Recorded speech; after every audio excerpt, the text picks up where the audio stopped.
কোনো এমবিবিএস ডাক্তারের ব্যবস্থা গ্রহণ না কইরা রাস্তার ক্যাম্বাসারের কথায় ওষুধ খায়। তুমি ট্যাবলেট খাইলেও অপরাধ, ক্যাপসুল খাইলেও অপরাধ, ইঞ্জেকশন নিলেও অপরাধ, প্রত্যফলন করলেও অপরাধ। কারণ কার কথায় করছো? কার কথায়? ক্যানভাসারের কথায়।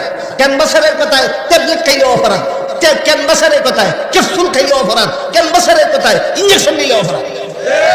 ঠিক তেমনি ভাবে গোটা দুনিয়ার মুসলমান উম্মতের জন্য কোন আয়াত আমল করবে, কোন আয়াতের দ্বারা চেতনা লাভ করবে, কোন হাদিস আমল করবে, কোন আহাদিসের দ্বারা চেতনা লাভ করবে, চারজন মহাসরকারের সার্টিফিকেট প্রাপ্ত ইমাম বিদ্যমান।